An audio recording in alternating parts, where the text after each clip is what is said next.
ભાવનગરમાં ફરી એકવાર અસામાજિક તત્વોનો આતંક સામે આવ્યો છે। રૂવાપરી રોડ પર બાઇકનો હોર્ન વગાડતા યુવક પર તીક્ષ્ણ હથિયાર વડે હુમલો કરવામાં આવ્યો હતો। બાબુ નામના શખ્સ સહિત 10 શખ્સોએ છરી, ધોકા, પાઇપ વડે 19 વર્ષીય યુવક પર હુમલો કર્યો હતો। સ્થાનિક લોકો દોડી આવતા હુમલાખોરો ફરાર થઈ ગયા હતા, જ્યારે ઇજાગ્રસ્ત યુવકને સારવાર અર્થે હોસ્પિટલ ખસેડવામાં આવ્યો હતો।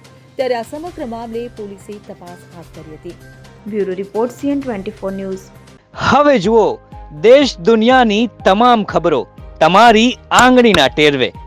ઉઠાવો મોબાઈલ અને Google Play Store પરથી ડાઉનલોડ કરો અમારી CN24 ન્યૂઝ મોબાઈલ એપ।